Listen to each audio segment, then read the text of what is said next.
Hi there. Thank you for joining us today. It's lovely to be at Sheffield DocFest again, albeit virtually this year.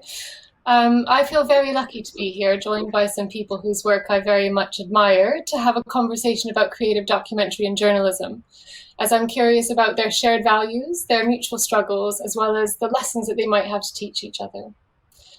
First, I guess a bit of housekeeping. We have an hour here in this room, a station that we could have for many days and years, but we have just an hour here today, and we would love to hear audience questions. So please do feel free to use the chat function, and we'll be sure to save a bit of time at the end of our conversation here to address some of your questions.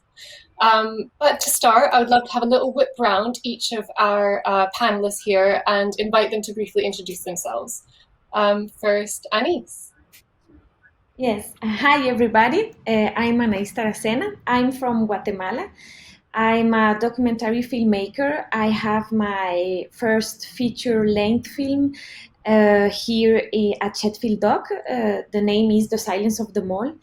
And my audiovisual work and the issues I work are more like linked to memory and to human rights issues, and also to peace and war topics. And in Guatemala, I also work as a cultural manager and giving workshops to young people, audiovisual workshops to young people.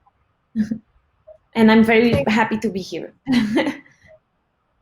Thank you so much. Hi, Paul. Hello, I'm Poulton. I'm a documentary director.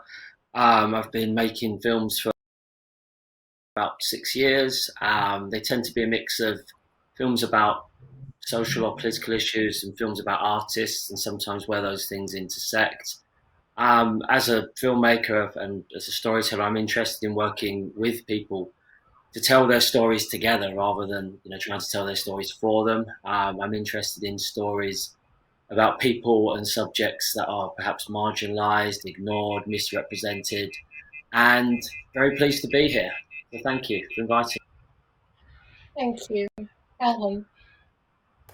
Lovely to be here too. My name is Elham Shakerifar. I'm a documentary producer and also curator. I've been making films for 12 years. Many of those have been at DocFest, so it's very strange to not be there this year. Most recently, I produced a film called Ayuni by Yasmin Feda about forcible disappearance in Syria, and much of my work has been across the Middle East over this time as well. I'm also a curator. I work for London Film Festival, curating films from the Middle East, North Africa, and Iran. That's me. Thank you. Hello, I'm Robert Greene. I'm also very, very happy to be here. I've been to Sheffield before, so I wish this was in person, but we're getting there. I'm a filmmaker based in the States. I'm in Columbia, Missouri, where the True False Film Fest is. I also teach at the University of Missouri, which is the oldest journalism school in the world. But which is an odd fit a little bit for me, since I actively, first of all, I'm a failed journalist. I literally failed out of college trying to be a journalist, and then decided to be a filmmaker, and created films that actively sort of denied the relationship with journalism at first. And then over the course of maybe a decade of thinking and working, I've come back around towards understanding sort of the relationship between some of the creative approaches I want to take with documentary and journalistic practice. So my films are films like Bisbee 17, Cape Christine, and Actress. All of them are interested in the relationship between performance and documentary. And today is actually my picture lock day. I'm locking picture on my new film, which will be premiering in the fall. So it's an exciting day here, and I'm very excited to have this conversation.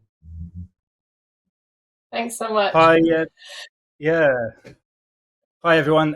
John Domokos. Well, if Robert is a failed filmmaker at first, I was a failed TV journalist, I guess you could say. Originally worked in TV news about 15 years ago. Hated its kind of conventions. Couldn't really do it. And was lucky enough to get a job at The Guardian.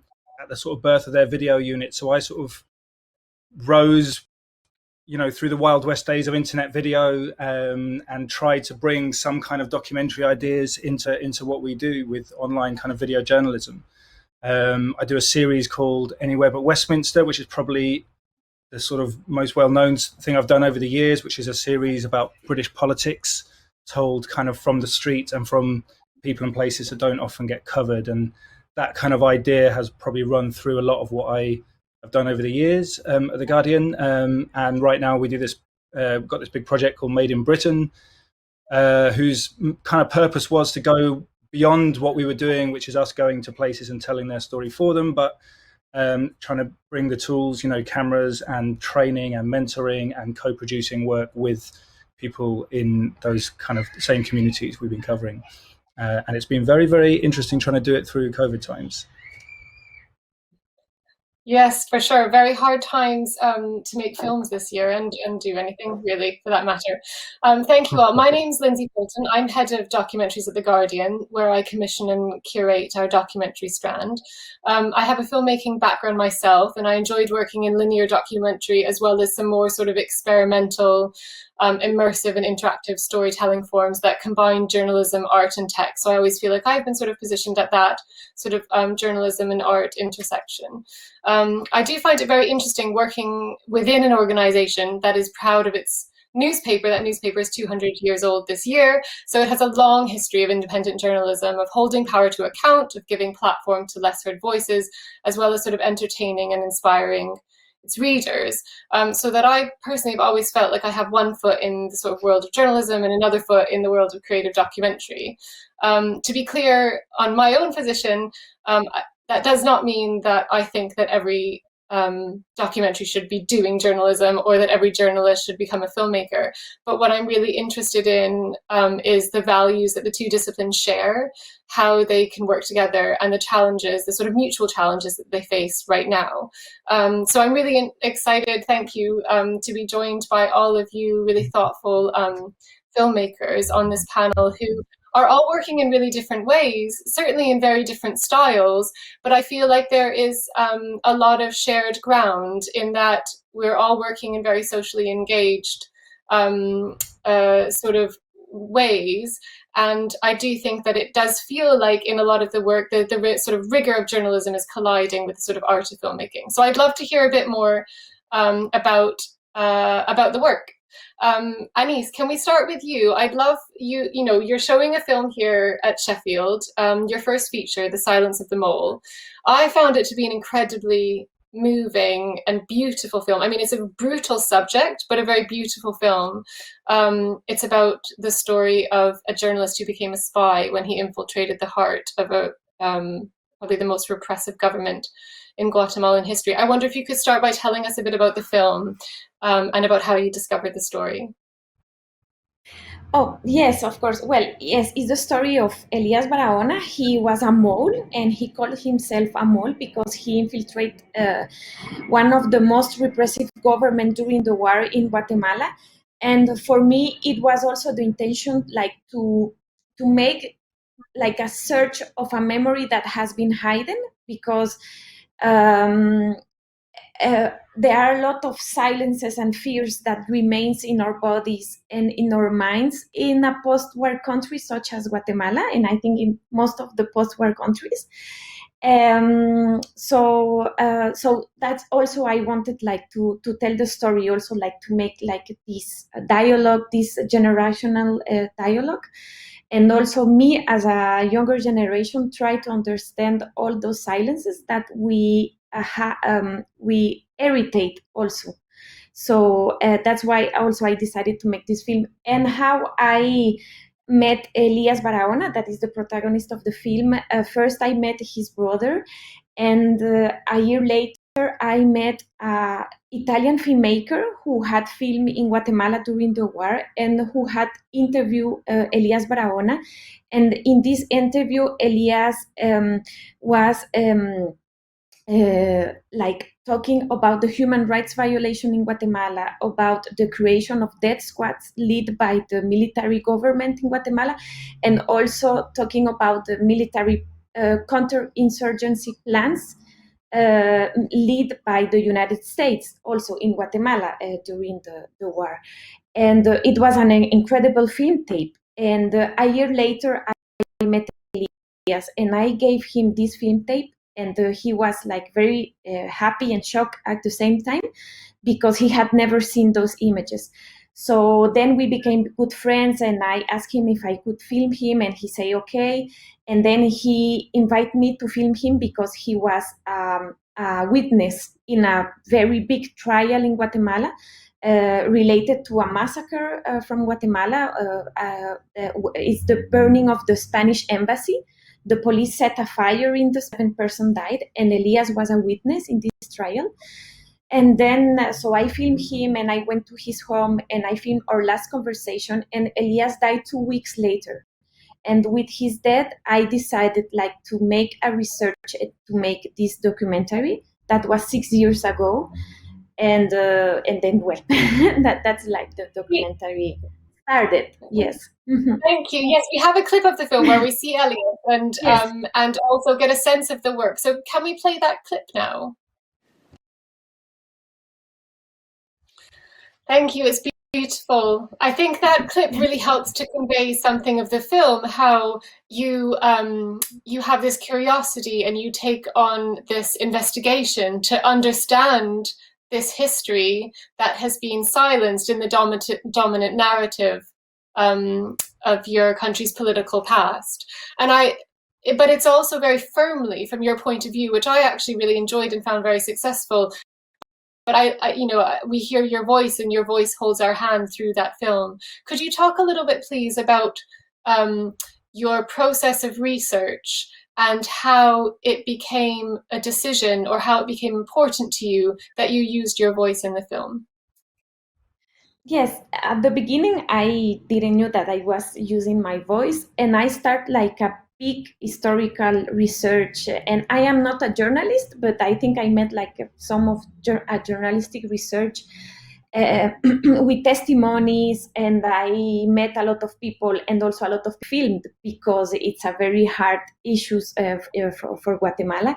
And I started also a research of images. The problem is that in Guatemala, you don't have like the images of the TV newspapers. They are not available. They just don't exist. So there are just few images that remain, for example, in the film library, but the conditions are really don't good for those images. And also there are other images that are in other countries, because during the war in Guatemala, there were a lot of foreign journalists who filmed in Guatemala, and they took those images in other countries. And I think it was good in one way, because if those images stayed in Guatemala, they would be erased or completely eroded. So I like started like this research, and then like 2 or 3 years later, I decided to put my voiceover, because I think it was very interesting also to put part of this research, because it talks a lot about those silences, it talks a lot about those fears, and it talks a lot about nowadays, not only about the past. And so that's why I decided like to use my voiceover. And also I think that it was a way I didn't to talk about victims and all the victimization that we have like in a war, but I wanted also to talk about, because it's a subject about people who have a political stand and have like a political position also. And I wanted also like to show that, because it's like an invisible story, but with a lot of dignity. I don't know if we say it like this in English, but it was important that, because in Guatemala, when we talk about the war, it always like the victimization.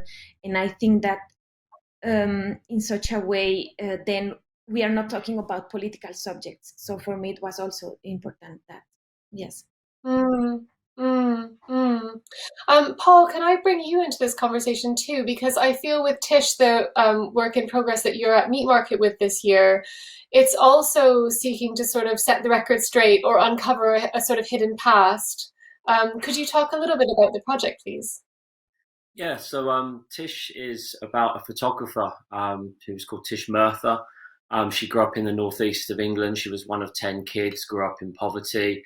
They were taken into care, and were abused by nuns, during that process. When she was a teenager, she started to carry a camera with no film in it to ward off curb crawlers in the area that she lived in. And then, within, a short period of time, she was discovered by somebody who, realized that she had a natural ability to just, make beautiful photographs.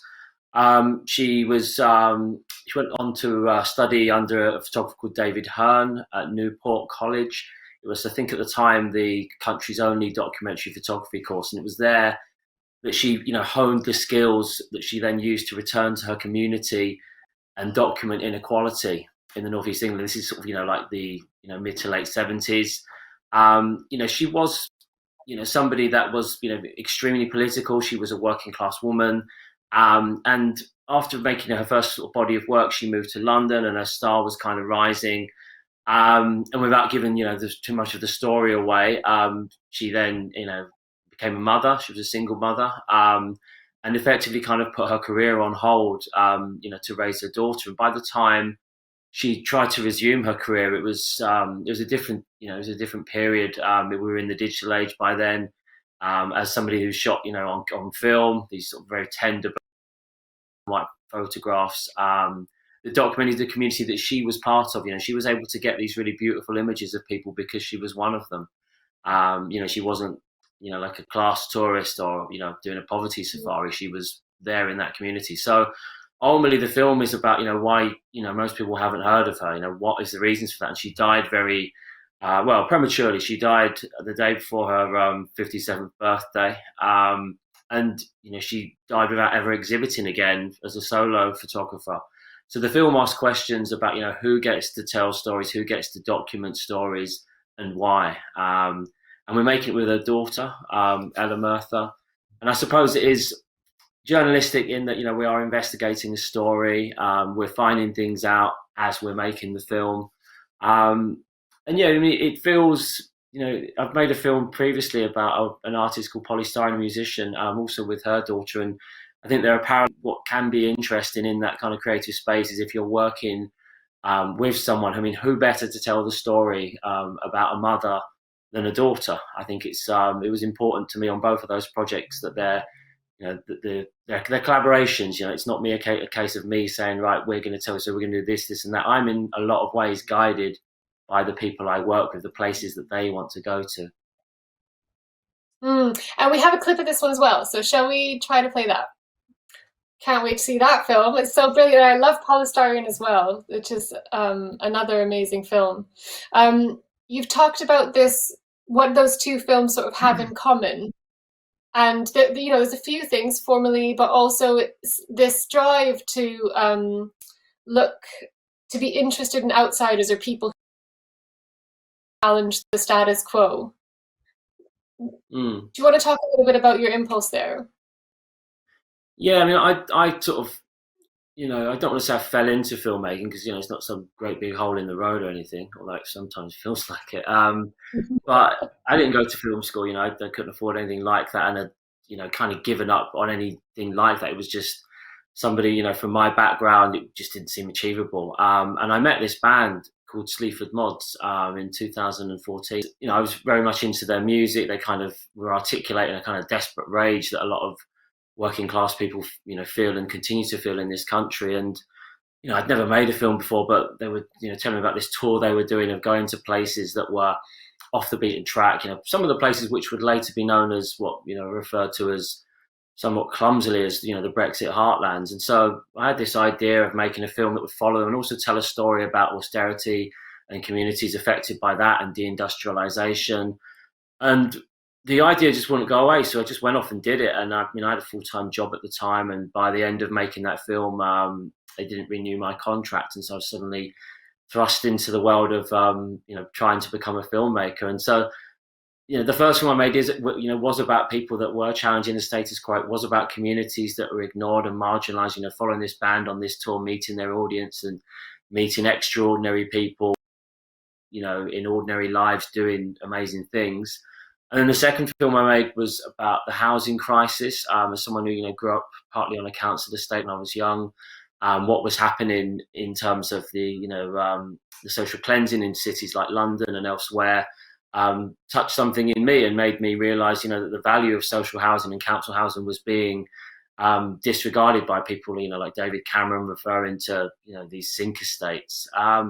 And so I've always, since I started making films, been interested in stories about people that maybe, dealing with issues and challenges that can often get misrepresented in the media. And, it was also, I suppose it kind of collided with this massive expansion of poverty porn television, which I don't think is necessarily as bad as it was, in 2014, 2015. But I wanted to make films that would offer, an alternative to that, because a lot of these programs, I'm sure that a lot of the filmmakers maybe didn't set out to, demonify and to make, working class people, look really appalling. But I think that the net effect of it in many cases was that, with things like Benefit Street, Council House crackdown, all of this stuff, it has, I think, really denigrated working class people. And, not everyone, but I think that there's a mindset. I speak to my dad sometimes, who lives in Australia, and he's seen some of these programs over there.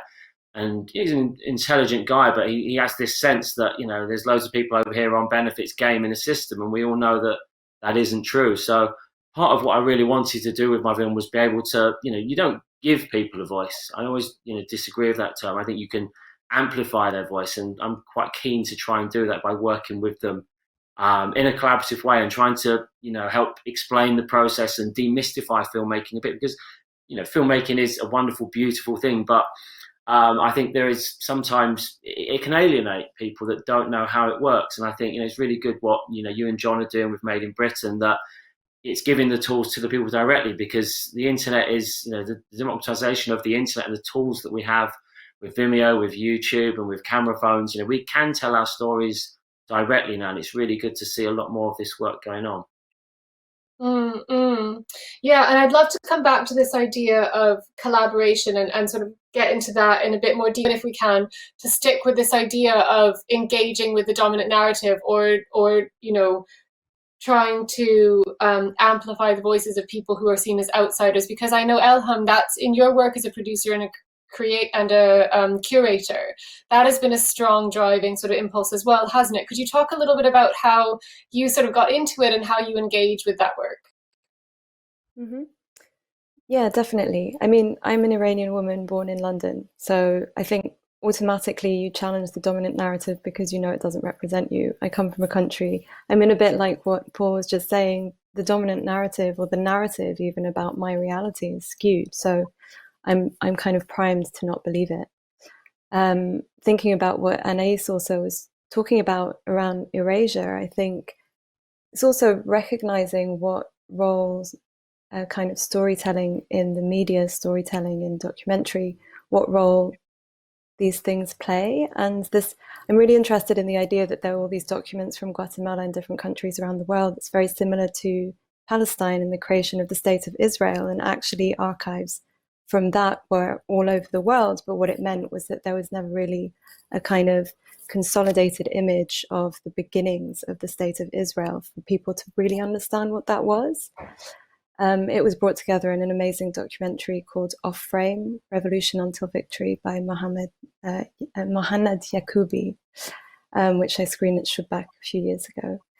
But just to kind of come back to this idea of dominant narrative, I think part of the problem so often is that we think of the dominant narrative as central, and the dominant narrative certainly thinks of itself as central.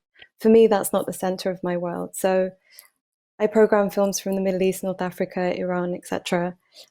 But it's not to me that they're all foreign language films. Those are the kind of majority of the films that I actually watch. So I don't really follow, say, the news in this country only. I follow the news in all of the countries or in all of the languages that I speak. And I think that shifts my dynamic completely. So yeah, as a producer, I was thinking about this idea of shared values, shared struggles, and I think there's something that unites the space. All spaces are held back by a kind of gatekeeping, and I think that's similar however you look at it. It's the same within news, it's the same within documentary. So I've had this problem with so many of the films that I've produced over the years, where something's not newsworthy enough or it's not relevant enough. And I think relevance has bias, right? What's relevant to one person at one time is totally based on their opinions, their ideas, their knowledge of the world.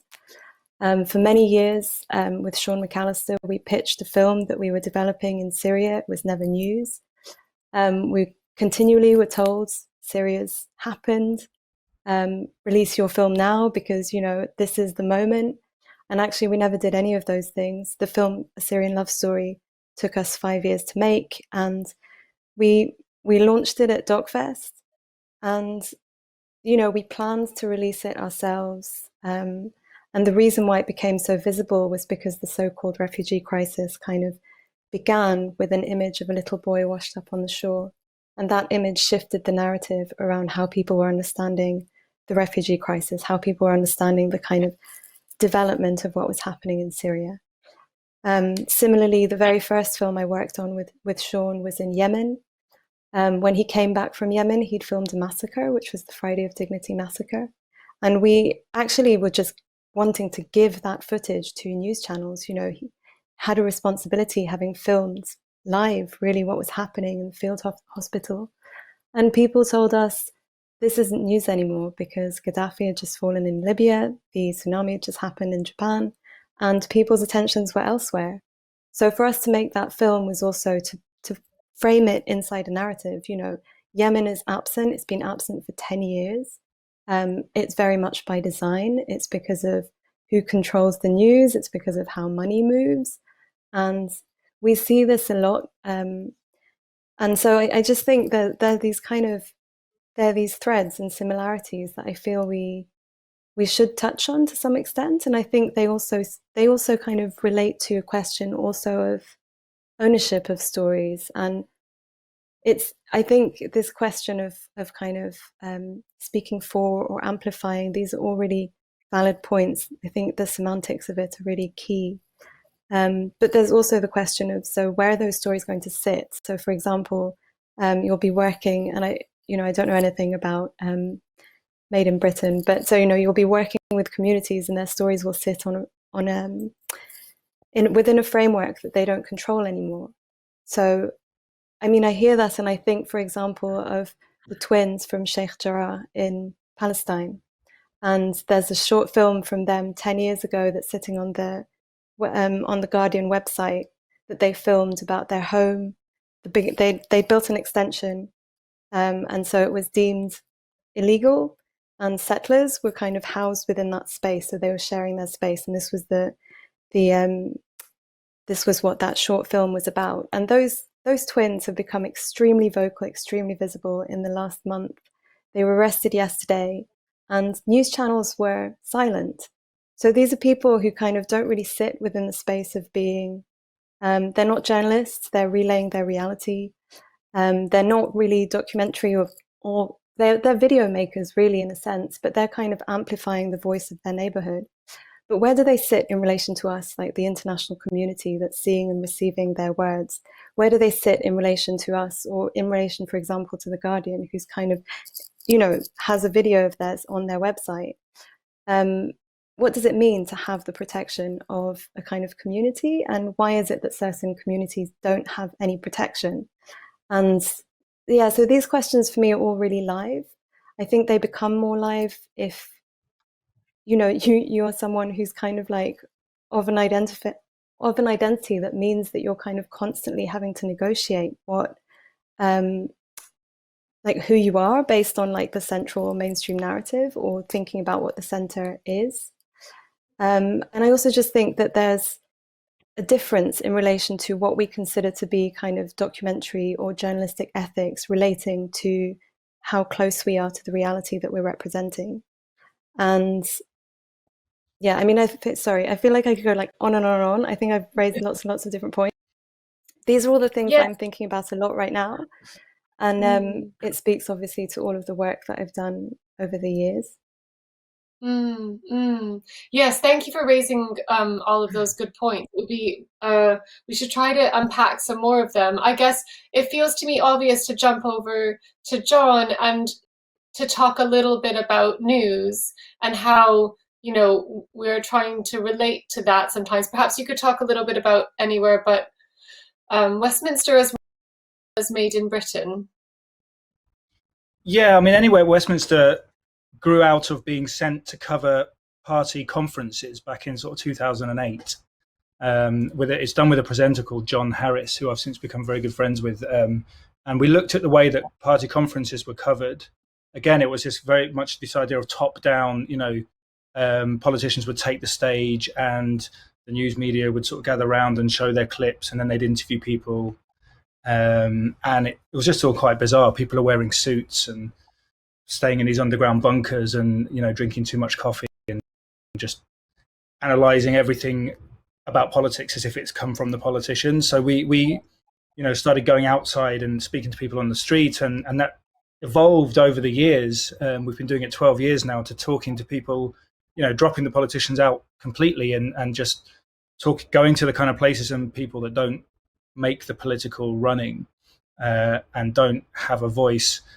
Although I take Paul's point, you know, as he was saying that, I was like, I'm glad he said that before I said give them a voice, because I sometimes say, and they've kind of shown that in politics, for better or for worse, they have a voice, and perhaps if we were sort of more closer to them as an industry, we might have solved some of the problems before they turned into the kind of things that we've seen in politics.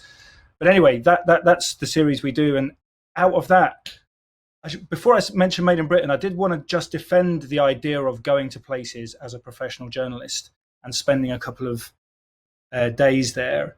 And it does sometimes get described as poverty tourism or safari. I'm sure Paul didn't have me in mind about that, but you know, like, we do get leveled at stuff like that sometimes. And I think there is a certain importance, you know, first of all, nobody outside the kind of programs like he was talking about, Benefit Street and stuff, were going to these communities and doing anything. So I felt a strong sense of mission to at least go and listen without prejudice, if you like, and try to reflect what we were hearing. So the second thing I thought is that as outsiders, as opposed to someone like Tish Murtha, who was an outsider to the national narrative and very much an insider to her community and had that authenticity, there is a reverse issue, which is, as an outsider to a community, you can come in, and as long as you're open and try to leave your sort of biases at the door, like, you can see things in a certain light, and you can bring that back outside to people in a way that has also, you know, a useful contribution to make. But having said that, I also recognize all of the issues around, like, ownership, and, you know, it was us going to places and telling their story, and as all of us filmmakers know, like, the story is anyway largely in the edit. So we would, you know, I would make all those decisions about whose voice goes in and how much, and so on. So yeah, Made in Britain evolved out of that as a way of sort of spending longer in places for, outside of the news cycle. So here's another problem with journalism, is that it goes to places when there's a story, and it tends to happen that, you know, people go, when one journalist goes to a place and finds or gets the story, they all go, right? Or lots of them go. And so places become kind of stereotyped and, you know, don't have a kind of identity or representation outside of those news moments, which very often are based around things like Brexit and stuff. So that can be very damaging for places. So yeah, Made in Britain was this idea that we'd spend longer in them, and not only us telling the story, but give the tools, you know, like camera equipment, but also training and mentoring. Paul's going to be one of our mentors on a project in Edinburgh, and really just go on a journey with people and see what comes out of that. And we haven't prejudged the stories, what they're going to turn into so far, called, which is from Doncaster. And that was a kind of year in the life of the pandemic, told through the eyes of 3 kind of working class women in Doncaster, and, you know, co-produced and shot by some of them. So yeah, I don't know what to say about that really, but it's very complicated. There are loads of kind of difficulties in getting the balance right. It is. I mean, it's fundamentally like trying to collaborate, isn't it? And that means different things in different places. I mean, one thing to say about Made in Britain is I know that it's working in different communities around the country, and each of those are sort of bringing to it their own tone and their own methods, and collaboration means different things in different places. I wonder, Robert, if I could bring you in here, because I know collaboration and with contributors and very creative methods for storytelling have been a big part of your work. I wonder if you could talk a bit about that, or as well, how you think of the role as the journalist as opposed to the filmmaker.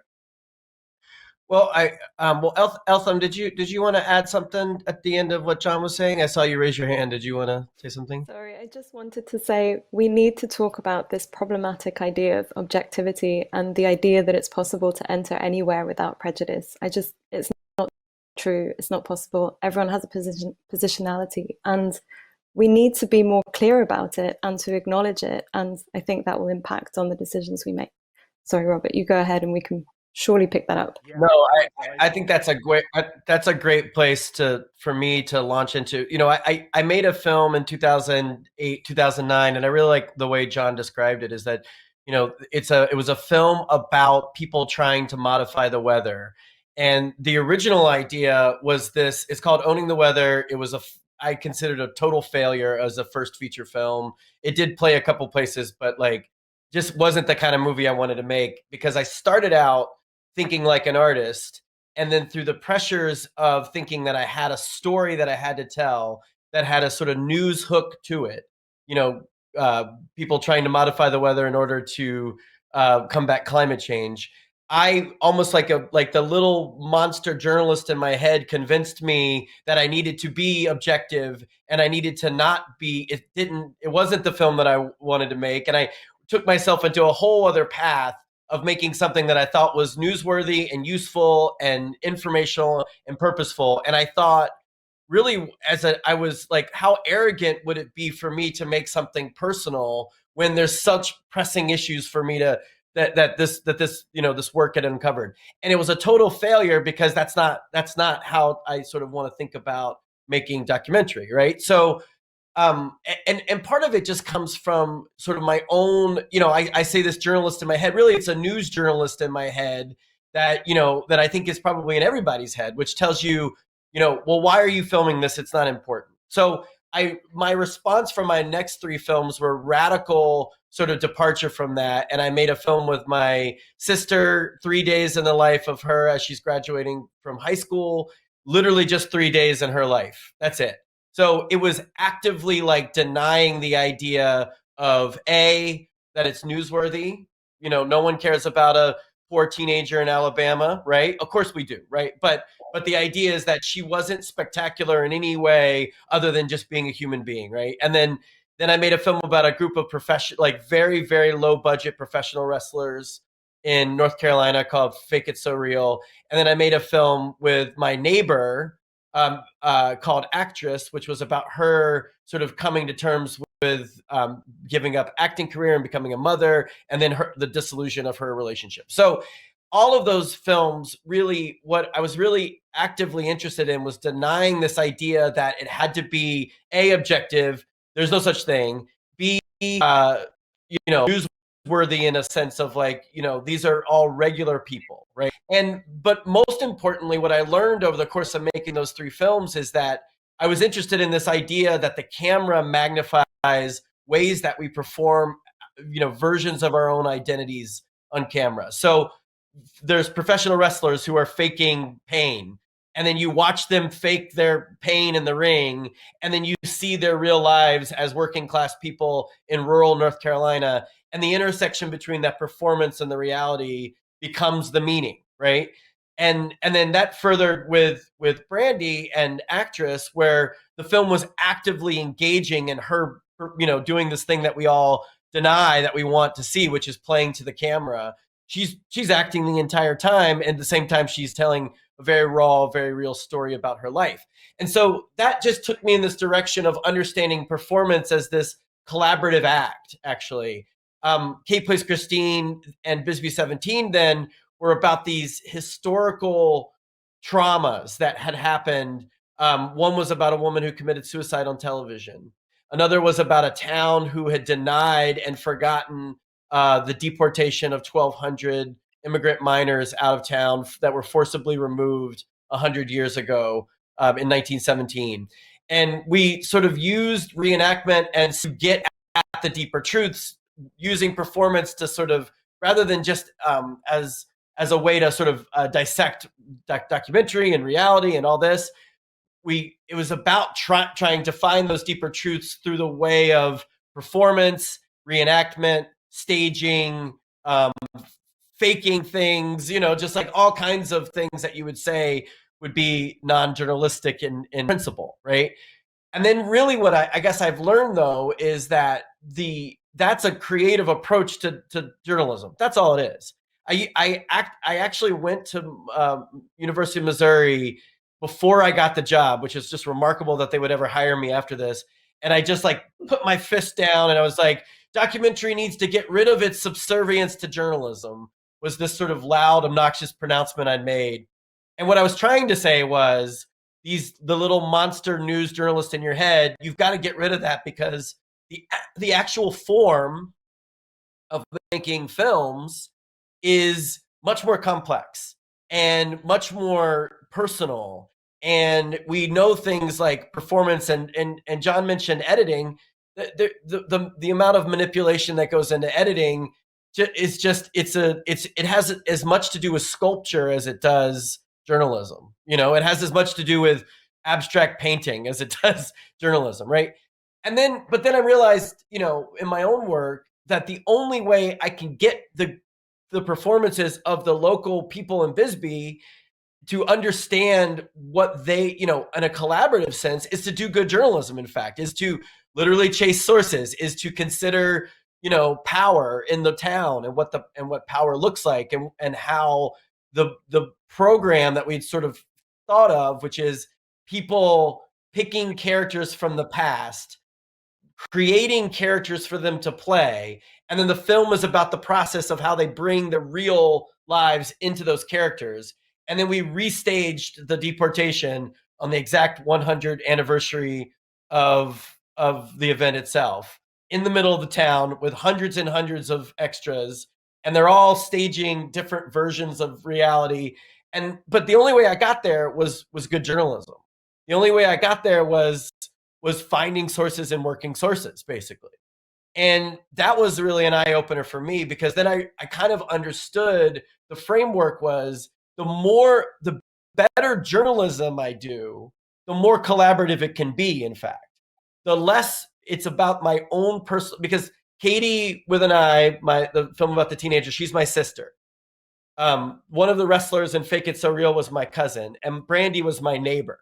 So the idea of objectivity, to Elham's point, is thrown out the door, of course, right? But I realized that, like, the better journalism, the more chance I had to push creative forms as far as I could think to do them.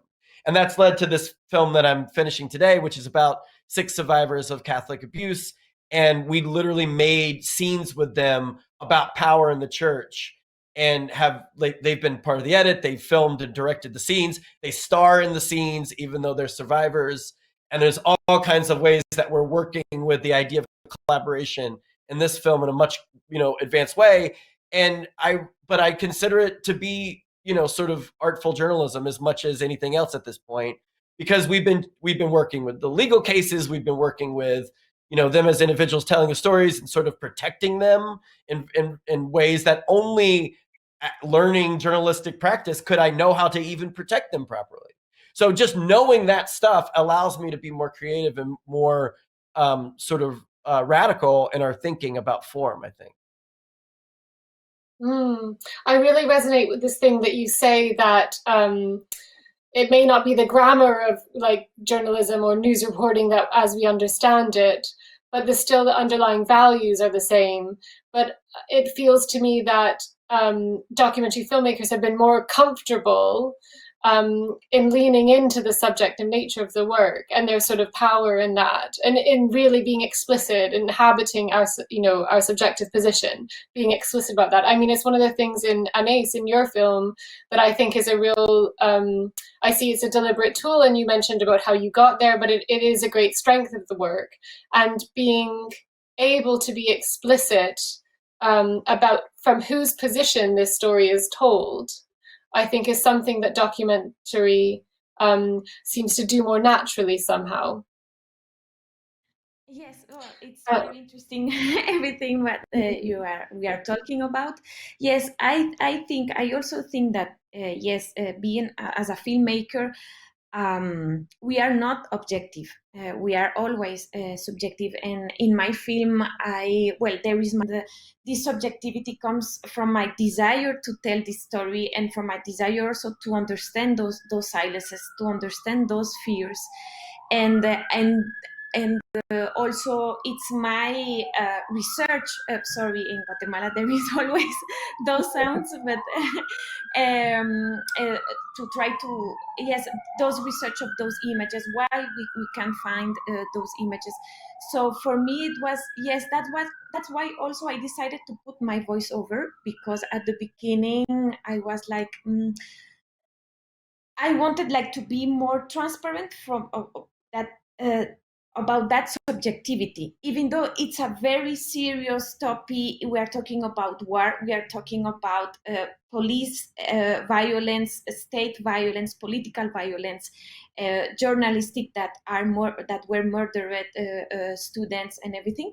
So and also in that way, it's also an issue that, for example, in Guatemala, it's a very conservative and anti-communist country. So talk about people who have this political position, and also people who in one moment decided to take the arms.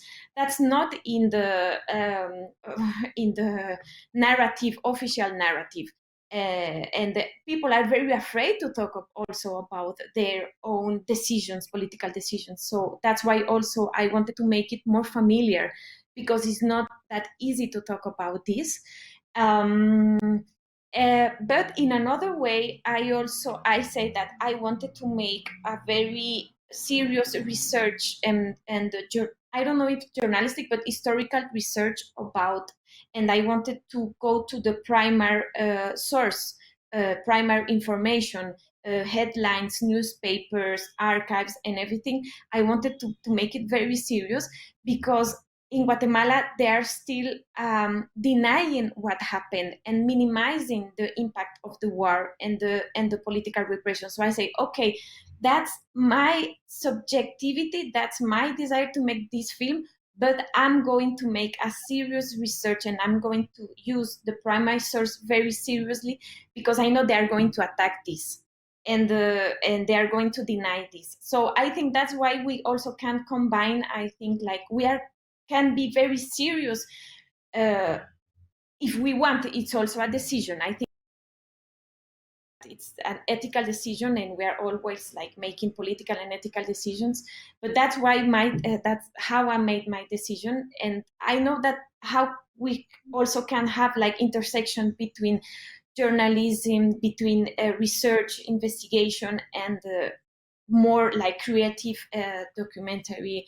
And also I think that, yes, I wanted to make more metaphors also about those silences, and I wanted a beautiful way, even though if we're talking about issues that are very strong. So I think, yes, there is always like decisions, and I like this word that you, Robert, used, like to make artful journalism. I think that's I like it. And yes, I think it's also it's a big conversation about what is objectivity, subjectivity, and everything. But yes, I don't know if I can, with my English, I don't know if I could explain it's very it good. I can't. Sorry, go ahead. No, I just want to say, if I may, I think a lot of this is about rules, and it's about the sense of filmmakers not wanting to play by rules, right? Because if you're a filmmaker, every single time you approach a subject, you need to, and subject not meaning the person. I don't like to use that word for the person in the film, but the subject of a film, right? You know that you need to reinvent the wheel almost every single time. And in journalism, we're taught that's not the idea of objectivity isn't that the human being itself is the person is objective. It's that the system by which you gather the information and collect the images is supposed to be objective. But like, for example, in the journalism school, the idea, and Anaïs is talking about metaphor. If you were to say the word metaphor in journalism school, they're like, oh no, this is not what what we want to do, right? So there's this, so it really is about the rules, and filmmakers saying, I don't want those rules because I know that I can't play by those rules in order to do anything that means the deeper things that we're trying to go for. And yet the process, the journalistic process can give us so much of a framework to then break all the rules we want effectively, right? Like, and it's and the ethical standards that come, at least in principle, like we know that journalists break have ethical violations all the time, right? Like, but at least the principle, the idea that ethics and aesthetics are sort of always combined and always matter in every decision, that's a good thing for all of us to be thinking about, no matter what kind of work we make. So to me, it's just been in a way of sort of pushing out the things I don't want to think about, and then bringing in the things I do want to think about. Most important. Yeah, I totally agree. I think. Go on. No, go on.